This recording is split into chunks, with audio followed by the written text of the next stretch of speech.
Hello tout le monde et bienvenue sur Antipopcast, j'espère que vous allez bien. Aujourd'hui on se retrouve pour un nouveau face-à-face. Je suis toujours accompagné de mon cher ami William, comment tu vas ? Ça va et toi, François? Ça va bien, Ouais. ça va bien. Ça fait plaisir de te retrouver aujourd'hui. Tu vas directement partir sur une chronique, mais avant ça on a notre Whisky Time qui est revenu en fait finalement, vas-y. Ouais. On aime tellement ça en fait que c'est revenu effectivement. Donc aujourd'hui Will, on va parler de quoi ? Alors, moi j'ai un peu un petit sujet d'actualité comme ça, qui n'est pas du tout un sujet d'actualité parce qu'en fait c'est l'histoire de l'humanité au complet, tu vois, et de la vie. Hein. Santé mec. Du début jusqu'à la fin ? Du début jusqu'à la fin, exactement. Il y a un truc qui me poursuit un petit peu ces temps, je crois que c'est parce que j'approche de la quarantaine gentiment, tu sais. J'ai jamais été un gars qui me pose trop de questions sur la fin de ma vie, putain, on commence vraiment directement avec un sujet Deep. très lourd, hein, deep. J'ai jamais été un gars qui a trop peur de la fin de ma vie, qui pense trop au futur lointain, tu vois, et tout. Ouais, jour le jour un peu. Un peu jour le jour ou Moyen terme. Moyen terme, exactement. Genre les 5 prochaines années, tu vois. Ou la prochaine semaine. La prochaine semaine, déjà, c'est déjà beaucoup, tu vois.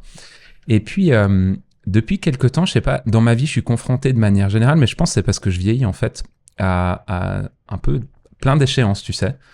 Je me dis qu'il me reste un peu moins de 20 ans à travailler, tu vois. Alors, je vais continuer parce que j'aime trop travailler, tu vois. C'est bientôt fini, en fait. Mais en fait, c'est bientôt fini, tu sais. J'ai bientôt fini de jouer au travail. Et ouais, je sais pas.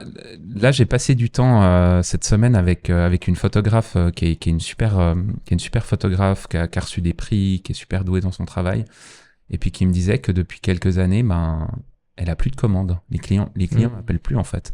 Alors que c'est une photographe qui a reçu des prix. Enfin, tu vois, qui a vraiment une aura dans le milieu des photographes, qui est douée, qui fait un incroyable travail, et puis qui me disait, mais tu vois, en fait, c'est un peu terminé depuis quelques années, on m'appelle plus, je crée moi-même mon travail. C'est fou ça. Et en fait, ça m'a fait hyper réfléchir parce que je me disais, purée, mais il me reste combien d'années, hein, si tant est que je suis dans le coup encore, tu vois. Ouais. Il me reste combien d'années à être dans le coup, tu vois. Et alors, ce qui est cool, c'est que nous, on vit dans une entreprise, donc en fait, je me dis, c'est cool, le relais, il va être transmis aux jeunes qui viennent dans la boîte, genre toi, tu vois, par exemple, qui est quand même un petit peu plus jeune que moi. Et c'est quelque chose qui me rassure, tu vois, mais je me dis au niveau personnel. Ouais. Et c'est pas évident, toi, comment tu vois la chose, en fait? François, il a 10 ans de moins que moi, à peu près. 9 ans et quelques de moins que moi. Moi, j'ai ressenti vraiment ces dernières années ces questions venir un peu plus... Ouais. En fait, je pense pas que j'ai exactement les mêmes questions que toi parce que comme on a 10 ans d'écart, et je trouve qu'on est dans des âges un peu intéressants parce que moi, j'approche de la trentaine. Toi, t'approches de la quarantaine. Je pense que j'ai des questionnements aujourd'hui que toi, t'as eu au même moment que moi. Et t'as des questionnements actuels maintenant que moi, j'aurai quand j'aurai ton âge. Ouais. Tu vois. Ouais. Donc, en fait, je sais pas trop. Ouais. Je sais pas trop, en fait, quoi penser. Je trouve que c'est un sujet hyper vague. Hyper complexe à la fois. Et puis, il y a eu enfin, si je peux un peu résumer le truc et ce que je pense actuellement, c'est qu'il y a eu plein de moments où, tu sais, on est quand même dans une société où tout va très vite et on doit être très vite, surtout dans notre société suisse où, tu sais, tu finis l'école, après tu fais un apprentissage, après les gens ils sont là, ou le gymnase et les gens ils sont là, tu fais quoi après, tu fais quoi après. Donc, on est constamment sous ce truc c'est un peu une course. Et moi, je sais que quand j'étais plus jeune, j'ai pas mal souffert de ça, en fait, de ce truc de tu dois toujours, en fait, penser à ce qui vient après. Et puis, en fait, maintenant, c'est comme si j'ai été dans cette course-là, et je crois que j'y suis encore un petit peu, parce que malgré moi, et parce que je pense ça prend du temps de se détacher de ça, surtout dans notre culture suisse, comme je disais, où c'est beaucoup là-dessus, de se détacher ce truc de cette pression un peu. Mais maintenant, en fait, j'essaye de pas trop regarder à trop loin, parce que j'ai remarqué que si je regarde à trop loin, l'effet que ça fait, c'est que je profite pas du moment présent. C'est un peu cheesy de dire ça, mais c'est réel en fait. À fond, ouais. C'est vraiment réel de ce que je dis, c'est que vraiment, en fait, j'ai remarqué que je me projetais tout le temps à la prochaine étape. Alors, je pense qu'il y a un côté où, dans notre passion, c'est hyper bien, parce que du coup, bah, tu restes pas sur tes acquis. On en parlait déjà dans un autre podcast, où on parlait de la perfectionnisme, etc. Je pense que c'est bien de toujours aller chercher plus loin, de voir plus loin, pour avoir un peu une vision de où est-ce qu'on va. Mais en fait, en faisant ça, le point négatif, c'est de pas vivre 100%, de pas être présent dans le moment présent. Et puis surtout de passer à côté de plein de choses qui font que c'est des beaux moments, en fait. Ouais. Tu vois ce que je veux dire? Ouais. Et en fait, en étant dans ce mindset maintenant, je profite beaucoup plus de ce que je vis. Mais vraiment, ça apparaît débile vraiment ce que je dis, mais c'est de se réjouir des petites choses du genre, j'arrive, Enfin, c'est vraiment débile, hein, mais pour dire jusqu'où j'étais allé et que je profitais plus, c'est de se dire, je sais pas, tu rentres du travail, tu manges un bon repas, tu sais, des trucs tout cons. Qui t'ancrent un peu dans ton présent. Ouais. Et en fait, et du coup, ça fait que t'es reconnaissant pour plein de choses. Genre, tu rentres chez toi, t'es au chaud, tu te poses sur ton canapé, tu regardes une bonne série, tu profites de ce machin. Et de plus être dans cette course de purée, qu'est-ce que je vais faire dans 2 ans, qu'est-ce que je vais faire là, mais juste de profiter de l'instant présent, des choses, je dirais matérielles, même si c'est pas très important finalement, mais surtout des gens en fait. Donc, parce que je pense que, après ça c'est une autre discussion, mais il y a des gens avec qui tu passes un temps de ta vie, qui vont peut-être pas être forcément là dans les 6 prochains mois, ou dans les années où, voilà, c'est la dernière fois que tu passes du temps avec, donc autant profiter du moment maintenant. Donc j'ai pas trop enfin j'essaye vraiment de pas trop me mettre la pression sur ce qui va venir. J'ai remarqué un truc aussi en parlant avec des personnes qui avaient quelques années de plus que moi. J'ai souvent entendu, tu sais, ce truc des dizaines où tu te dis à la vingtaine, c'est un peu les années où tu te découvres professionnellement, où il y a des choses qui se fixent un peu dans ta vie. La trentaine, les choses sont plus posées de manière générale. Après, il y a des exceptions. Hein. Et il y a des tempêtes dans nos vies qui font que tout d'un coup, les choses sont bousculées. Mais moi, je suis pas au bout de la trentaine, j'ai 37 ans, mais gentiment, j'ai remarqué que la trentaine, c'était vraiment une période où les choses s'étaient posées au niveau professionnel, se développaient à fond, et où il y avait une espèce de... Enfin, tu vois, moi, les 4-5 dernières années où on a vécu cette aventure de créer cette entreprise et tout, en fait, il y a eu une accélération qui était dingue. Et du fait que je sois le patron de la boîte, c'est un peu de l'accomplissement professionnel, tu vois. Et puis personnel aussi, finalement. Et personnel, mais qui est vraiment de cet âge de la trentaine. Et puis en parlant avec des personnes qui avaient un peu vécu des expériences similaires, ils me disaient, mais la quarantaine, c'est encore plus cool. La cinquantaine, t'es encore plus sage, ça se pose. T'es moins dans les angoisses, dans les trucs. Puis en fait, ce qui me rassure, tu vois, par rapport à ce temps qui passe, c'est des gens qui ont pu me dire, des gens de 70 ans, tu vois, 70 ans pour les Français qui nous écoutent, qui étaient plus sereins dans leur vie. Alors, l'effet inverse existe aussi, hein, mais j'ai trouvé ça rassurant. Mais là, maintenant où j'en suis, tu vois, à 37 ans, quand je te disais, il me reste tant d'années à travailler, il y a un bout où j'ai l'impression que j'ai pas de temps à perdre. Tu vois ce que je veux dire? Dans le sens où s'il me reste 15 ans de travail, admettons que je sois en bonne santé ces 15 prochaines années, qu'il n'y ait pas des drames familiaux qui font que j'ai la tête ailleurs et tout, et enfin voilà. Admettons qu'il me reste 15 ans d'activité pure dans mon travail. En fait, qu'est-ce que j'ai envie de placer dans ces journées, tu vois? Est-ce que j'ai envie de passer 4 heures à rédiger des mails, à faire des offres, 30 minutes à vite shooter un truc à l'arrache, et puis 3 heures à retoucher, enfin tu vois. Ça remet tout en perspective, je trouve. Pour rebondir un peu sur ce que tu disais par rapport à quarantaine, cinquantaine, enfin un peu chaque fois c'est dizaines. J'écoutais une femme qui disait, mais en fait, il faut arrêter de se mettre la pression. Elle parlait pas mal aux jeunes, en fait. Justement, ce que je disais plus tôt, où se met beaucoup de pression parce qu'on est arrivé à 30 ans et on n'a pas encore fait tout ça, etc. Puis en fait, elle disait un truc super intéressant. Elle disait, mais en fait, si vous l'avez pas fait dans votre vingtaine, vous aurez votre trentaine pour le faire. Si vous l'avez pas fait dans votre trentaine, vous le ferez dans votre quarantaine. Et quand vous l'aurez pas fait dans votre quarantaine, vous le ferez dans la cinquantaine. Et en fait, ce qu'elle voulait dire par là, c'est que faut... En fait, dans notre conception actuelle, la vie, franchement, si je pars dans les extrêmes, limite à 30 ans, si t'as pas accompli, c'est fini pour toi. T'as loupé le train, tu sais. Ouais. Et j'aimais bien, en fait, ce truc où elle disait que, ben, oui, il y a ce truc de on veut accomplir des choses et tout, mais des fois, ça se passe pas non plus dans l'âge qu'on veut, etc. Et des fois, il faut être patient, quoi. Mais bon, ça, c'est un peu un autre sujet. Ouais. Il y avait aussi une chose qui était mise en perspective là quand on préparait un peu ce sujet en amont de l'enregistrement, où Léa, qui nous a préparé cette chronique, m'a rendu attentif à quelque chose de super intéressant, c'est qu'en fait, nous, on est un peu confrontés dans cette surabondance d'informations, tu sais, des réseaux sociaux et autres médias, au succès des gens, en fait. Au succès immédiat, jeune, tu vois, où t'as des gars qui ont la vingtaine, le début ou pas la vingtaine, mais qui sont devenus des méga stars avec qui ont déjà tout vécu, tu vois, un peu, t'as l'impression. Et puis, on nous oublie aussi la réalité de la vie humaine et de comment les choses se passent, et qu'en fait, il n'y a pas forcément d'âge, comme tu disais. Typiquement, on voyait l'exemple d'acteurs qui étaient devenus connus relativement tard, tu vois, ou même j'étais tombé une fois sur une vidéo où tu vois je m'en fous de devenir riche et de devenir milliardaire, c'est pas le but, hein. Mais où tu voyais les gens, à quel âge ils étaient devenus milliardaires, c'était genre soixantaine, septantaine et tout.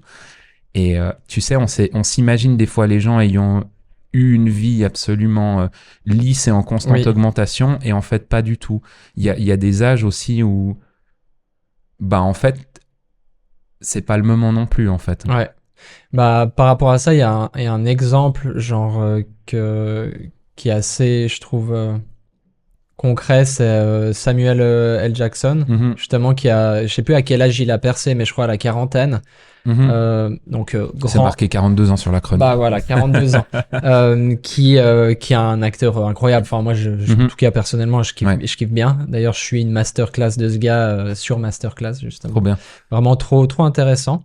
Et puis, en fait, moi, quand j'écoutais sa masterclass, j'étais là, je me mettais en perspective, j'étais là, mais mec, t'as 27 ans. Ouais. Et mets-toi dans ses baskets à lui. Ça veut dire que juste à ses 42 ans, il n'avait pas accompli ce qu'il voulait accomplir. Ouais. T'imagines la pression que ça peut être, etc., etc. Je me mettais trop en perspective et d'un côté, ça me rassurait sur plein de choses, dans le sens que j'étais là, mais en fait, genre, la vie, elle est longue quand même. Tu sais, on dit toujours la vie est courte, YOLO, on a qu'une vie, fais vite les choses. Enfin, bref, il y a plein de trucs là-dessus. Mais il y a quand même un truc où la vie, elle est courte, d'accord, mais elle est aussi méga longue, je trouve. Tu vois, genre... genre quand chez le dentiste, elle est méga longue. Elle est méga longue. Ouais, elle est méga longue. Ouais. Mais finalement... ouais, enfin, ça m'a hyper décomplexé par rapport à ça. Ouais. Donc voilà. Il y avait aussi un autre truc là où tu disais justement avec les réseaux, machin, avec cette nouvelle trend des jeunes entrepreneurs et tout ça où tout le monde veut être riche. Maintenant, je voyais même des vidéos de mecs de 15 ans, ils disent je rentre les cours, je fais mes devoirs, après je fais de la méditation et puis après je fais mon entreprise. Enfin, franchement, tant mieux si t'es heureux et tout. Vas-y, hein, mec, hein, je respecte. Mais ça, c'est quand même un truc où, tu sais, genre, va jouer à cache-cache aussi, va t'amuser dans les bois, etc., etc., tu sais, comme on faisait nous les cons, tu vois. Va péter tout dans ton village. Non, je rigole, ça. Va faire sauter des pétards. Hein. C'est ça. Mais ce truc de toujours vouloir aller plus loin. Et en fait, moi, je crois qu'il y a un truc... en fait, il y a un truc qui m'attriste par rapport à ça, c'est que les gens, ils veulent plus aller plus loin pour eux-mêmes. Mais ils veulent aller plus loin pour être meilleurs que les autres. Ouais, et pour l'image qu'ils renvoient aux autres. C'est ça, en fait, maintenant, j'ai l'impression qu'il n'y a plus ce truc d'auto-accomplissement, genre, je suis content, j'ai réussi à atteindre mes objectifs. Je trouve souvent, alors, il y a plein de gens, c'est comme ça, et puis c'est trop beau, et je respecte, vraiment, mais il y a quand même ce truc on se sent mieux que les autres, et moi, ça m'est arrivé, hein. Moi le premier, à me dire en fait je suis bien dans mes baskets actuellement parce que en fait j'ai réussi et lui ils ont pas réussi. Tu sais, inconsciemment. Je suis pas un connard. Je suis pas là genre, t'as pas réussi, t'es une merde. Non. Mais il y a quand même ce truc inconscient. Et je pense que ça va avec ces réseaux sociaux, ça va avec aussi comment on a grandi, un peu ce truc de compétition malsaine où des fois même ça peut être ton pote, mais t'es là, je me sens bien parce que j'ai réussi, puis lui il a pas réussi. C'est fou, hein. Et c'est genre, ça m'a trop remis en question et j'étais là, mais en fait, mec, tu peux pas, même si c'est inconscient et que tu le veux pas, tu peux pas penser comme ça. Mais je pense que ça demande un réel effort. Intellectuel, émotionnel, de se dire, je vais pas m'arrêter à la jalousie que je vais éprouver. En fait, c'est ok d'éprouver cette jalousie, tu vois. Mais une fois que tu l'as éprouvé, enfin voilà, de la digérer puis de se dire, ok, maintenant j'en fais quoi de ce sentiment très humain que je ressens, qui est selon mes valeurs pas ok, tu vois. Moi, j'accepte pas d'être jaloux de quelqu'un. Mais je le vis. Je le vis, c'est-à-dire que même, admettons toi, tu vois, tu vas faire une belle réalisation, c'est possible que au tout début, j'éprouve de la jalousie en me disant j'aurais voulu le faire moi aussi. Et puis dès que ça vient, j'accueille cette émotion en me disant ok, c'est bon, maintenant, c'est quoi ma vision par rapport à ça? Je suis pas quelqu'un qui veut être jaloux, je suis pas quelqu'un, mais je le prends différemment. Je me dis bah en fait maintenant réjouis-toi pour cette personne. Mais vraiment. Dis-toi qu'en fait si dans sa vie elle est bien, ta relation avec cette personne va en être même grandie. Félicite-la pour son accomplissement. Enfin, tu vois, des choses comme ça qui te permettent de te réjouir pour l'autre. Et je trouve que de s'imposer ce genre d'exercice, ça te rend plus heureux toi-même, même si c'est pas toi qui vis cette performance. Parce qu'en fait, cette performance, finalement, à l'échelle de l'humanité et de ce que les grands ont accompli, on n'accomplit plus grand-chose, tu vois. Mais de te dire, bah, ok, je me réjouis pour cette personne, je lui le signifie. Moi-même, je processe en me disant, t'as pas fait ça, mais il y a d'autres choses que tu sais faire. Enfin, je sais pas, c'est un peu une réflexion, tu vois. Et c'est pas facile à mettre en place. Je suis d'accord. Mais je suis entièrement d'accord avec toi par rapport à la jalousie. Je trouve que c'est horrible. Et surtout que ça te met dans un truc, justement, encore plus de compétition et encore plus de... Tu te réjouis de l'échec de l'autre. Et ça, pour moi, c'est impensable, tu vois. Et maintenant, il y a de plus en plus, pour prendre notre domaine de l'image, maintenant, il y a de plus en plus de gens qui font de l'image. Moi, je me souviens quand j'ai débuté, quand j'avais 13-14 ans, je suis pas un pionnier, pas du tout. Mais quand j'ai commencé, tous mes potes, il y avait 0 personne qui faisait de l'image. Dans mes potes de mon âge, je dis attention. Dans notre génération, moi, je connaissais personne qui shootait. Puis maintenant, j'en connais plein des potes qui sont mis à shooter et tout. Mais je pense que t'as raison, hein. En 20 ans, il y a eu une augmentation. Mais c'est ça. Et du coup, des fois, t'as un peu cette pression-là. Et en fait, assez vite, je sentais de la jalousie et je me suis dit, mais ça, c'est mort. Je veux pas être comme ça. Je veux plutôt encourager. Je veux plutôt être là en tant que... Je sais pas, tu sais, en plus, j'ai toujours été un joueur d'équipe, donc je suis plus là à me dire, trop bien, mec, viens, on collabore, ou si t'as des questions, ou si moi j'ai des questions, enfin, tu vois, on discute. Et je trouve que c'est méga riche. Et aussi un truc qui m'a hyper aidé, je crois, là-dedans, dans le fait de pas me comparer et tout, c'est de me dire, en fait, tout le monde, il y a de la place pour tout le monde.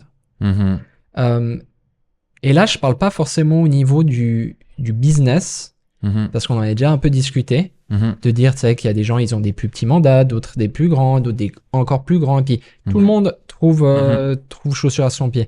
Là, je parle plutôt au niveau artistique et les messages qui veulent être passés. Tu sais, on a souvent parlé pendant ces podcasts de il faut pas aller chercher la perfection, mais l'excellence, parce que l'excellence, c'est propre à chacun. La perfection, tout le monde peut y arriver avec du travail.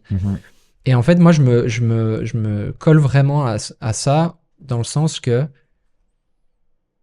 tout le monde a quelque chose à dire. Que ça soit dans l'art en général, hein, que ce soit du son, de la musique, de la peinture, enfin, peu importe ce que tu fais, tout le monde a quelque chose à apporter, a quelque chose à exprimer. Et en fait, il y a des gens, ils vont réussir à exprimer des choses que moi, j'arrive pas à exprimer. Et du coup, je suis tellement reconnaissant que ces gens l'expriment et arrivent. Il y a eu plusieurs fois où j'ai pu dire à des gens que je connaissais ou comme ça, bah mec ou meuf, t'as réussi à mettre des mots sur ce qu'il y avait au fond de mon cœur, ce qu'il y avait au fond de moi. Et tu vois, si je suis dans ce truc de jalousie comme on discutait avant, bah en fait, je me ferme à tout ça. Et c'est complètement débile, tu vois. En fait, je trouve qu'on est un peu comme un grand... Tous les artistes, on est comme un grand corps. Et puis, on doit tous être... Il y en a un qui va être la main, l'autre, il va être le pied, puis l'autre, il va être la rate. non, mais tu vois, pour dire, je pense... on a tous quelque chose à apporter. Et du coup, il y a plus de compétition, en fait. Parce que tout le monde a un truc à apporter, tout le monde a un truc à dire, à le dire différemment. Ouais. Donc voilà, moi, je reste là-dessus. Ouais. Et je pense que, et c'est pour ça d'ailleurs qu'on a créé ce podcast il y a 4 ans. C'était pas pour ça aussi à la base. Pour réunir les gens. C'était pour réunir les gens et puis de se dire, bah, en fait, les gars, on va arrêter juste de se tourner le dos et puis de tout protéger parce qu'on a peur que le voisin, il va nous voler et tout. Mais en fait, il va rien te voler parce qu'on peut pas te voler. On peut pas voler ce que t'as au fond de toi, c'est unique, tu vois. Donc, ouais. Mais je pense que ce sentiment-là, il a été augmenté. Comme tu dis, comme tu disais, il y a quand même plus de gens qui créent dans la vidéo et dans la photo. Il y a eu vraiment une augmentation, mais parce qu'aussi, c'est aussi ce qui est valorisé sur les réseaux sociaux maintenant. Ouais. Alors, c'est peut-être con de dire ça, parce qu'en fait, là, on est un peu dans notre bulle, tu vois. Oui. Parce que c'est nos réseaux sociaux personnels. Bah, moi, j'ouvre le truc. Forcément, je suis connecté avec des photographes, des vidéastes. Je vois tout ce qu'ils réalisent. Mais tout le monde. Mais c'est devenu un peu la film de maintenant, quand même, où, en fait, on est baigné de ça. Et je parlais avec un photographe de presse qui travaillait dans les années 80-80, photographe reporter de guerre et tout, et qui disait, mais en fait, on était 12 à l'époque à parcourir le monde. On était 12. Genre, tu les connais, quoi. Ils les connaissaient tous, en fait. Ouais. Ils bossaient pas ensemble, parce qu'ils étaient, entre guillemets, concurrents, tu vois. 12 personnes. Ouais. Alors, il m'a dit ce chiffre, je l'ai un peu questionné en disant, mais réellement 12 ? Enfin, oui, 12 personnes. Et ces 12 personnes couvraient l'actualité mondiale, photos de guerre, etc., à cette période-là. Parce que c'était pas accessible de la même manière, peut-être pas valorisé de la même manière, et puis je pense qu'il y a eu vraiment une augmentation, en fait, tu vois. C'est pas la photo, elle est pas accessible depuis longtemps, ça fait un peu plus d'1 siècle qu'on peut faire de la photo, tu vois. La vidéo, encore moins, tu vois. Ces 20 dernières années, ça s'est énormément développé, tu vois, l'arrivée du 5D, etc., qui ont permis de filmer et tout. C'est il y a 20 ans, en fait. Même pas 20 ans, 15-20 ans. Et je pense que, il y a beaucoup plus de monde sur le marché et les gens parlent très fort parce qu'en fait, c'est sur nos réseaux sociaux qu'on consulte en permanence et qui nous donne l'impression que c'est la seule chose qui existe maintenant dans ce monde, en fait. Ouais. Mais je pense qu'il y a une question déjà qu'on doit se poser qui est fondamentale pour moi, c'est genre, pourquoi est-ce que je fais ça ? On l'a abordé, je pense, dans plein de podcasts, un peu en surface chaque fois, mais pourquoi est-ce que je fais de l'image, tu vois ? Est-ce que je le fais parce que c'est stylé, tu vois ? Et puis parce que c'est un peu une trend, et puis c'est cool, quoi, tu vois ? Et puis tu fais des jolis trucs. Mais moi, la peur que j'ai, enfin, tu peux le faire, hein, je n'ai pas de jugement, mais la peur que j'ai quand tu rentres là-dedans parce que c'est stylé ou machin, c'est qu'en fait, tu arrives à faire la même chose que les autres. Le nombre si on revient sur les réseaux sociaux, le nombre en fait de vidéos qui sont les mêmes, de photos finalement qui sont les mêmes, tu vois, qui ne différencient pas d'un autre, tu vois, techniquement c'est une dinguerie. Mais au final, tu vas sur la page d'à côté, puis c'est la même chose, tu vois. Et puis, il y a ce truc de... Moi, quand j'étais au début sur Instagram, mais en tant que professionnel, et plus en tant que, tu sais, je mettais mes photos à moi en mode appellos, eh ben, il y avait ce truc de... Tu devais poster genre 3 posts par semaine et tout ça. Et en fait, assez rapidement, moi, ça m'a pas du tout convenu. Parce que j'étais dans la quantité, dans le fait que il faut faire comme ça parce que ça se fait comme ça, etc., etc. Et maintenant, en fait, je suis plus en mode, mais en fait, si j'ai rien à dire, je vais pas dire. Et en fait, où j'encourage les gens, c'est de se remettre en question sur pourquoi est-ce que je le fais. Et puis après, de se dire, mais en fait, ok, qu'est-ce que j'ai envie de dire? Et puis de rester authentique. Et pas de s'oublier, pas de se perdre. Parce qu'en fait, comme je disais un peu avant, c'est que la richesse, c'est ce qu'il y a au fond de la personne. Parce que elle va faire comme les autres. En fait, moi, il y a des potes, je pense au début, c'est important, on en a déjà discuté dans un autre podcast, encore une fois, mais c'est important de s'entraîner et puis de reproduire des techniques et tout ça. Bien sûr, c'est hyper important. Mais maintenant, dans ce que tu veux vraiment faire, je pense que c'est important de faire ce que t'as sur le cœur et tout, tu vois. Vraiment. Donc voilà. là, il y a une petite série de questions qui ont été un peu posées sur papier numérique. Ce qui est intéressant, c'est que je pense que toi et moi, on n'aura pas du tout la même vision du fait de notre différence d'âge et de ce qu'on vit. Mais voilà, je les pose un peu comme ça, un peu en brut, tu vois. Quand est-ce que tu as réalisé que le temps passait, que tu vieillissais?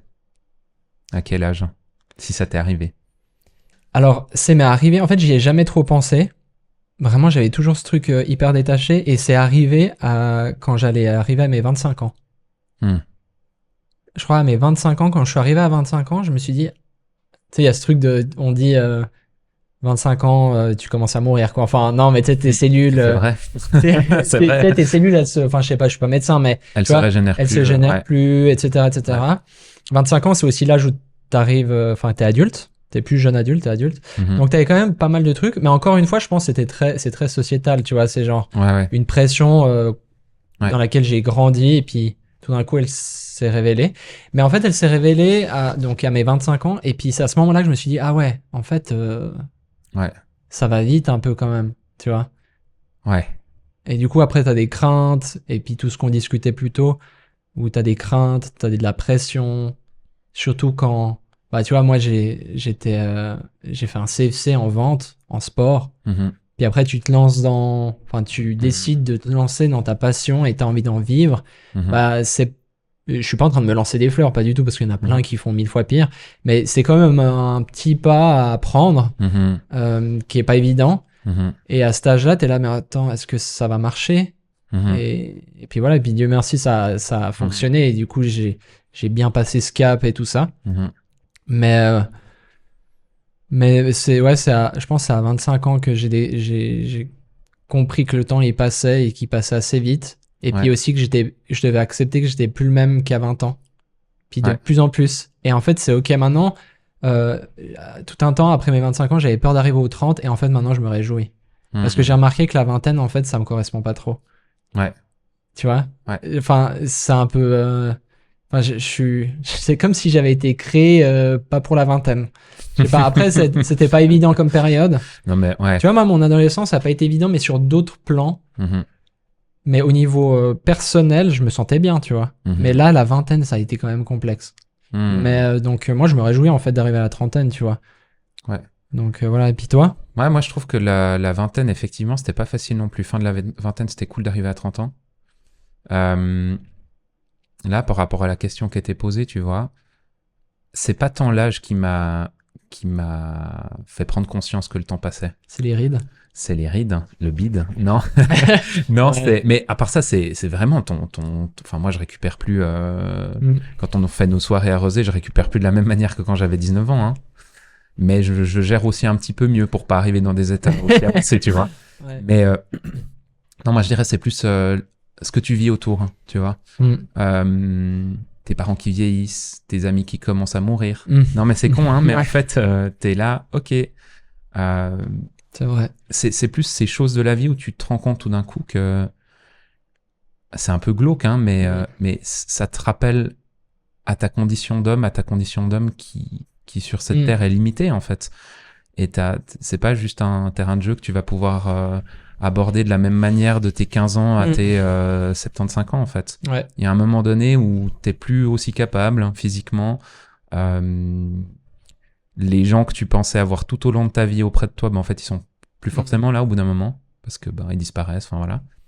Et ça fait prendre conscience que ça va vraiment vite. Ouais. Et puis moi où je suis tombé aussi de haut, en fait je lisais un truc et puis j'étais là, je suis trop d'accord. C'est que je sais plus comment c'était exactement la phrase. Je suis trop mauvais pour me rappeler des phrases exactes. Mais en gros c'était genre quand j'étais enfant, je me disais que genre j'allais vivre dans un monde d'adulte, mais dans mon monde d'enfant. Je sais pas si tu vois ce que je veux dire. Ou tu sais, tout est plus simple. Tu sais, ton seul truc que t'as, en fait, c'est je dois faire ma fiche de maths, et puis après, je pourrais aller jouer au foot. Tu vois, moi, je fonctionne toujours comme ça. Mais là, t'es chef, t'as le droit. Non, mais tu vois ce que je veux dire? En fait, la phrase, elle est dégueulasse, comme je l'ai dit, hein, vraiment. mais comme elle était dite, c'était vraiment stylé. Et puis, en fait, j'étais là, c'est trop ça, en fait. C'est que on s'imaginait vivre la même vie, mais c'est juste qu'on va être plus âgé. Et puis, du coup, on va avoir tu sais, notre petite voiture, notre petit machin et tout. Enfin, tu sais, t'as un peu ta vie posée, et puis elle est simple. Puis, je suis quand même tombé de haut quand j'ai remarqué qu'on n'était pas dans un conte de fées et que il y avait aussi ce truc, c'est ça que je voulais dire, c'est que il y a ce truc de avant, quand t'es plus. Quand t'as un enfant ou ado, t'as beaucoup ce truc de c'est noir ou c'est blanc. Tu sais, c'est bien ou c'est pas bien. Ou, tu vois, tous ces trucs. Et en fait, j'ai remarqué, plus je prends d'âge, plus il y a des zones grises. Plus cette zone grise entre deux, elle est énorme. Avant, je pensais que quelqu'un, il était gentil ou il était méchant. Il y avait pas. Hein. Non, mais tu sais, il y avait pas ce truc de il est gentil, avec mais des nuances, il y a des nuances, il y a ça. Puis en fait, maintenant, je trouve que en grandissant, il y a de plus en plus de nuances et tu ouvres les yeux sur plus en plus de nuances. Où t'es là, ce gars, en fait, je l'aime trop. Mais j'aime trop, mais je sais qu'il y a ça. Et c'est ok. Et je l'aime trop, tu vois. Tu vois ce que je veux dire? C'est moins, tu fais ça, enfin, voilà. Après, je te rassure, il y a aussi des cycles. Hein. C'est-à-dire que moi, pendant des années, genre à 12 ans, j'ai regardé mon armoire de Lego et je me suis dit, jamais j'arrêterai de jouer au Lego. Et j'ai arrêté de jouer au Lego. J'ai arrêté de jouer à 14-15 ans, en fait. Mais tu sais que moi, j'ai encore cette vision dans ma tête. Alors, moi, j'ai beaucoup joué au Lego, mais aussi au Playmobil. Et en fait, j'ai eu cette vision. Enfin, j'ai encore cette image gravée en moi où je jouais, en fait, au dernier étage un peu dans le Galta. C'était pas vraiment un Galta, mais sous les combes, en fait, de chez mes parents. Et puis, donc, moi, j'avais plein de Playmo parce que c'est ce que je demandais à Noël, aux amis et tout, tu vois. Et puis, j'ai passé des heures, hein, vraiment. Nous, on n'était pas sur les écrans et tout, machin, ou très rarement. Donc, moi, je jouais à fond. Et je me souviens du jour où je suis en haut, justement, et je joue avec mes Playmo. Et tout d'un coup, je suis au milieu et je suis là. En fait, c'est fini. Genre, c'est comme si un truc était parti. Genre, j'étais là. Ah, mais en fait, c'est fini. Tu sais que je me rappelle encore de ça. Vraiment.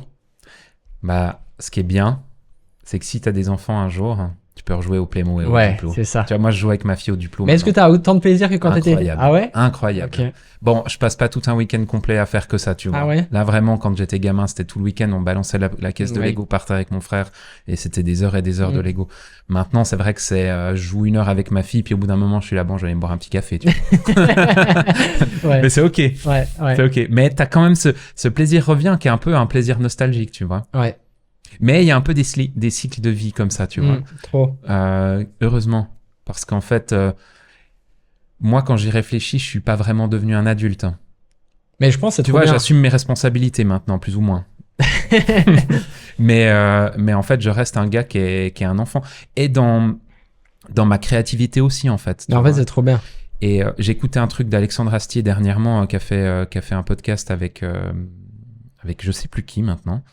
Mais bref, on s'en fout, où il disait que lui, il aime bien faire dans sa création, tu vois, que ce soit sa réalisation, son montage, sa musique de film, c'est lui qui réalise la plupart de ce qu'il fait. Des fois, il est un peu critiqué pour ça. Je vous invite à aller voir ce podcast, vous le trouverez, je pense, facilement sur YouTube.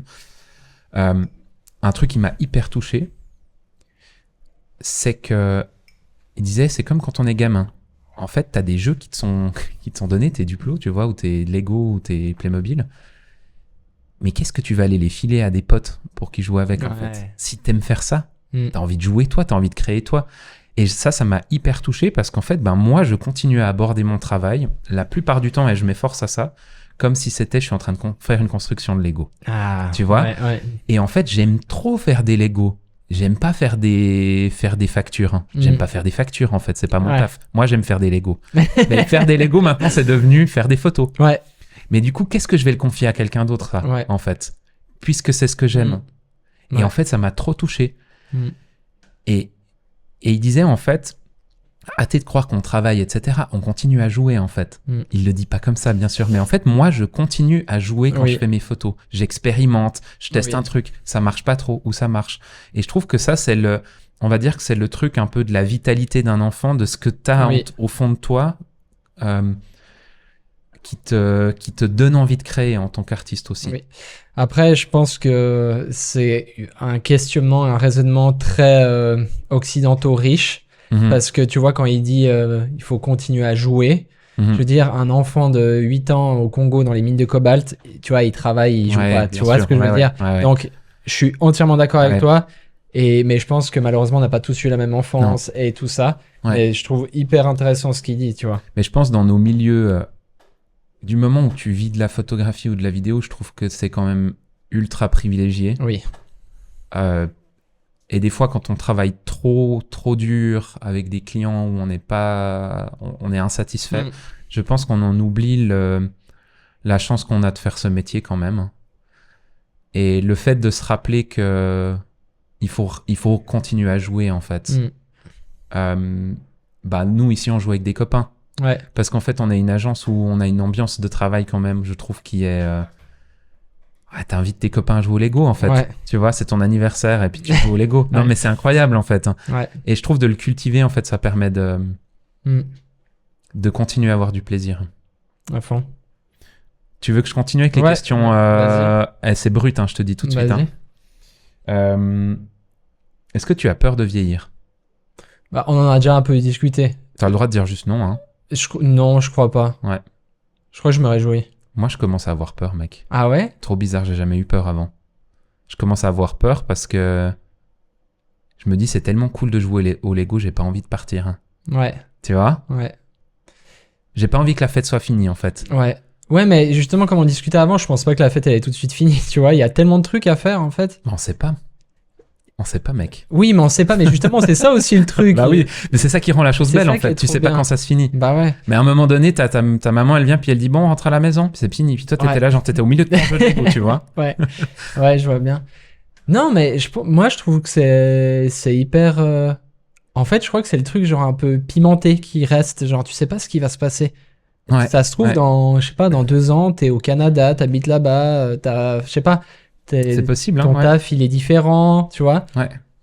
Et je trouve que c'est du coup de cette perspective c'est cool parce que tu profites, et là on revient à ce que je disais au tout début, mais tu profites du coup de chaque moment. Moi je dirais non, toi tu dirais oui. Je dirais oui, mais ce que tu me dis ça me rassure, donc c'est ok. Je t'ai rassuré. Ouais, tu m'as rassuré. On espère qu'on vous a rassuré aussi, vous qui avez peur de vieillir. On y a un peu répondu aussi, mais est-ce que tu as peur de la mort? Non, j'ai pas peur de la mort. Non, j'ai pas peur de la mort. Alors, je dis un peu serein comme ça maintenant. Ouais. Ça m'a quand même frappé ces derniers temps quand j'ai un de mes bons potes qui est décédé. Un de mes super bons potes qui est malheureusement décédé. Quand t'as un de tes potes qui t'annonce que il a 28 ans et qu'en fait il a sûrement un cancer. Quand t'as des trucs comme ça, là quand même ça te met en perspective parce que, ou genre quand je travaillais dans une ONG en Allemagne, j'avais un mentor, puis j'apprends que ce mentor il s'est suicidé. Ou tu sais, alors c'est pas hyper joyeux ce que je dis, mais en fait ça te remet trop en contexte et ça rebondit en fait sur ce que tu disais avant où en fait tu grandis et tu réalises que en fait les gens ils meurent en fait, tu vois. Ouais. Et que nous quand même on est dans une société où on voit pas la mort en fait. Bah on la cache en fait, on s'efforce avec tous nos artifices à cacher la mort. Mais du coup quand t'as ça en perspective, ça remet un peu les idées en place. Et il y a eu beaucoup de choses où il y a eu toute une période, il y a pas si longtemps que ça. En fait c'est un peu par période. Mais parce que j'ai pas eu trop peur de la mort généralement, mais il y a quelques mois j'ai eu vraiment un peu des angoisses par rapport à la mort. Pas parce que j'étais là, mais je serais plus là, mais plus dans un truc genre, mais en fait j'espère que je vais pouvoir accomplir ce que j'ai accompli avant de partir. Mais mec, moi c'est exactement ça. Tu vois ? En fait c'est pas tant l'idée de la mort, l'idée de disparaître physiquement de cette terre, tu vois, je suis assez en adéquation avec ça, mais depuis que je suis ado, c'est pas un truc qui me terrorise, et loin de là. Par contre, depuis que je suis devenu papa, c'est devenu plus fort. En fait, c'est pas ma vie qui importe, mais celle des autres autour. Et puis, quand tu dis de la peur de pas avoir accompli des trucs, et ben moi, en fait, c'est la peur de pas avoir fini ce que je dois finir. Tu vois ? Et en fait, en réalité, je suis toujours en train de recommencer de nouvelles choses. Donc forcément, à un moment donné, il y a quelque chose que je vais pas pouvoir achever, en gros. Mais ça, c'est un truc qui me fait peur. Tu vois, je me dis, si je disparaissais maintenant, mes collègues, ils connaissent pas mes mots de passe Si, on les connaît tous. 1, 2, 3, 4. C'est vrai que j'ai failli le dire. J'ai failli le dire maintenant aujourd'hui. Non, c'est vrai, t'as raison. Non, mais il y a des trucs comme ça où tu te dis, mais en fait, et qui va le faire derrière? Ouais. Et en même temps, quand je pense ça, je me dis, mais mec, en fait, personne n'est irremplaçable, en fait. Ouais. Regarde le nombre, enfin, l'humanité, le nombre de centaines d'années qu'elle a, tu vois, l'humanité, quoi, elle a quoi, 400 ans, l'humanité, un peu cette question, tout le monde est remplaçable, personne n'est irremplaçable. Ça, c'est une question, ça pourrait être un autre podcast parce que moi, je suis pas hyper d'accord avec. Ah. Mais peut-être c'est un autre podcast. Mais parce que, genre, en fait, moi, j'ai peur de la. En fait, j'ai remarqué que j'ai presque plus peur de la mort pour mes amis que pour moi. Oui, clairement. Tu vois, moi, il y a des. Vraiment, j'ai pas beaucoup d'amis, tu vois. Vraiment mes amis. J'ai beaucoup de potes comme ça, mais mes amis. Mais franchement, je pense à toi, je pense à Buddy, à Vince, des gars comme ça. Ouais. Demain, ils meurent, mais moi, je pense, je suis en arrêt. Ouais. Parce qu'en fait, tu sais, moi, je pense même pas aux grosses choses que t'as fait ensemble. Je pense même pas on a fait un voyage, c'était trop bien, ou comme ça. Moi, je pense aux micro-interactions que tu fais constamment avec ces personnes. Mm-hmm. Tu sais, les petits trucs, tu les connais, tu connais leur mimique et tout ça, et un jour, en fait, ils sont plus là. Mm-hmm. Et toi, tu dois continuer de vivre. Tu sais. Ouais, c'est chaud. Moi, je trouve que je pense que tu perds. Il y a souvent cette image qui est donnée où tu perds une partie de toi. Mais on dit souvent ça quand tu perds un enfant, quand tu perds ta femme, ton mari, ta copine, ton copain. Enfin voilà, dans des relations assez profondes. Ouais. Mais moi, je pense vraiment avec mes amis, avec qui j'ai vraiment, enfin pour qui j'ai beaucoup d'amour. Franchement, moi, on m'enlève une de ces personnes, il y a une part de moi qui part, tu vois, sûr, ouais. avec, parce que mais je pense que c'est le cas. Il y a tellement de choses qui se créent, enfin voilà. Ouais. Non, je pense que c'est vraiment le cas.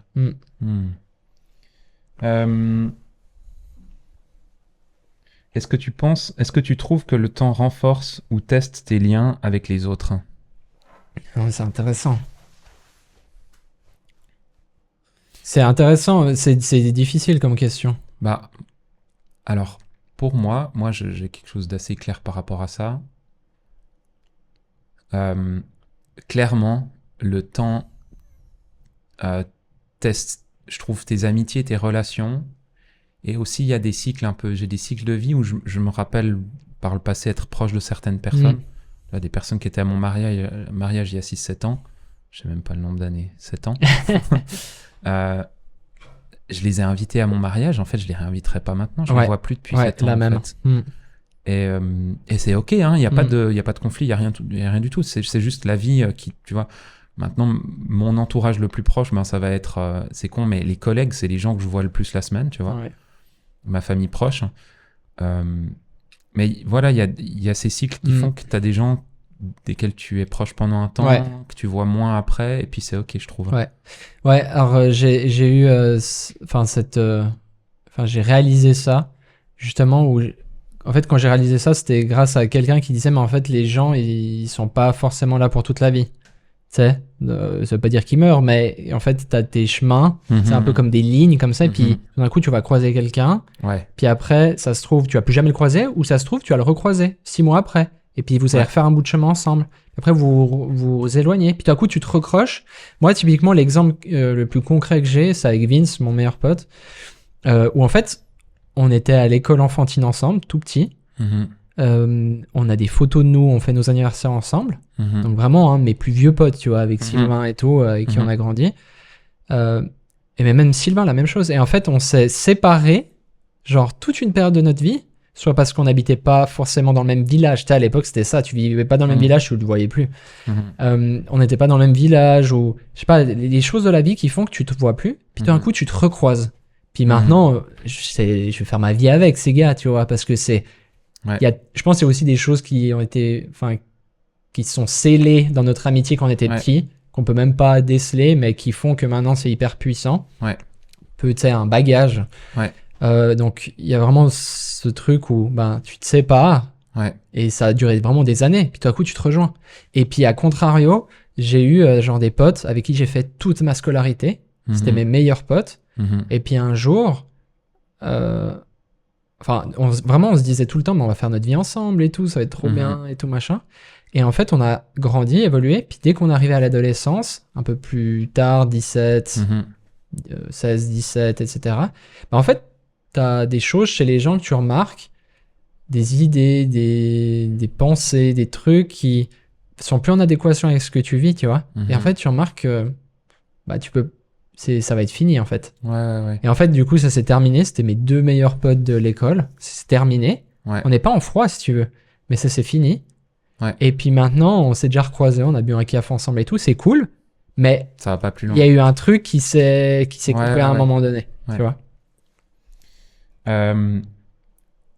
Quel conseil donnerais-tu? Mais peut-être c'est à soi-même. C'est pas forcément aux gens qui nous écoutent, parce que je sais pas si on a la prétention de donner des conseils aussi larges, tu vois. Quel conseil tu te donnerais à toi ou à ceux qui luttent avec la peur du temps dans leur vie créative et personnelle? Et je trouve qu'en fait, en début de podcast, tu as amené déjà un truc qui, moi, me parlait beaucoup. C'est se raccrocher au moment présent, tu vois. En fait, je crois qu'il faut être aussi assez bienveillant avec soi-même, tu vois. Là, j'ai passé quelques jours à Paris où j'étais seul pour un projet qui n'était pas un projet directement lié au travail, mais artistique. Et en fait, j'étais seul à Paris, donc j'avais pas trop le choix de faire des trucs seul, tu vois, genre d'aller manger au resto seul le soir. Et le dernier soir, moi je t'ai envoyé des photos, le dernier soir, je me suis mis un demi-litre de rouge.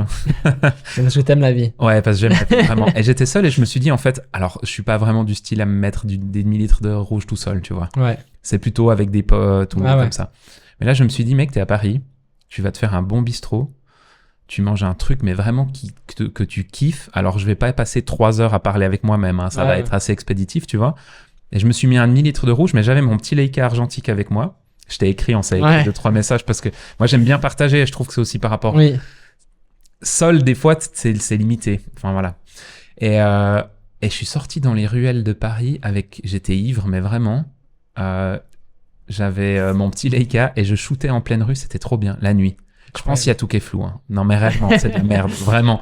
Mais en fait... Mais c'est l'expérience. Ouais, j'étais un poète pendant un moment. Ah ouais? Ouais, poète photographique. Et en fait, c'est ce genre de moment, il y a rien d'extrêmement extraordinaire. Hein. Tu peux aussi t'acheter un cubi de rouge et être sous les sols chez toi avec... Ouais. Je suis pas en train de vous donner un conseil en vous disant là, c'est la seule manière de vivre. Oui, mais c'est l'expérience. Mais il y a eu une expérience à un moment donné qui était relativement accessible. Ouais. De se dire, j'ai un film dans mon appareil, j'ai un demi-litre de rouge sur ma table, et puis je vais vivre un moment avec moi-même, mais paisible en fait, et juste profiter de ce moment. Ouais. Et en fait, c'était un beau moment. Oui. C'était pas le meilleur moment de ma vie, mais c'était un moment cool et assez drôle, ouais. Mais en fait, pour revenir à ta question, je pense que comme tu disais, on n'a pas la prétention de parler pour les autres. Parce que moi, c'est un questionnement que je me pose à moi-même. Maintenant, si ce que je peux dire, ça peut peut-être allumer 2-3 lumières chez les gens, bah tant mieux. Mais je dirais, comme on disait au début, comme tu viens de dire, c'est de vivre le moment présent. Après, je trouve que c'est souvent kitsch de dire ça. Ouais. On l'entend partout, ouais, mais vis le moment présent et tout. Ouais. Mais en fait, c'est pas dans le sens kitsch, ça veut dire... de se réjouir des petites choses en fait, et pas que de regarder aux grands accomplissements et tout.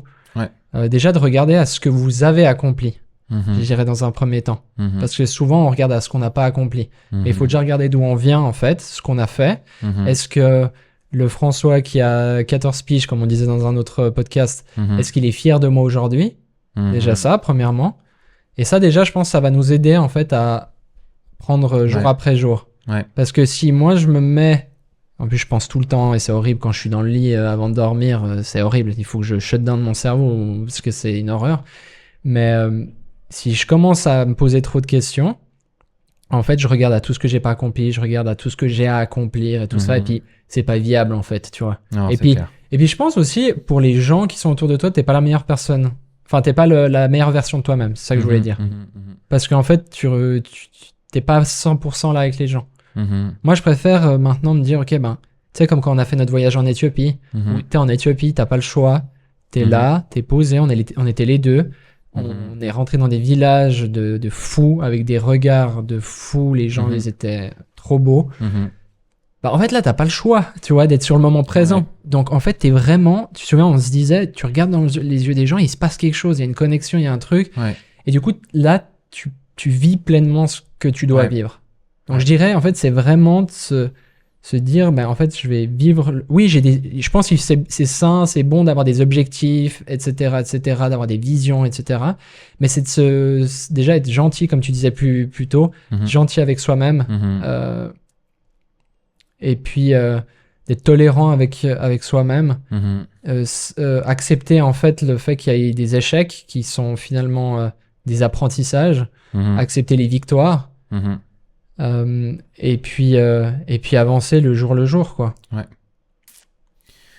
Merci mon petit François. Voilà, merci à toi. C'était un plaisir. C'était une discussion tout en profondeur et peu en photo et en vidéo, mais, mais je pense que c'était discussion lié. de vie, qui est aussi liée avec le précédent épisode qu'on a fait, le face-à-face sur la page blanche. Vous retrouverez aussi des similitudes par rapport à cet épisode qu'on vous invite, si vous n'avez pas encore vu, à aller découvrir. Voilà.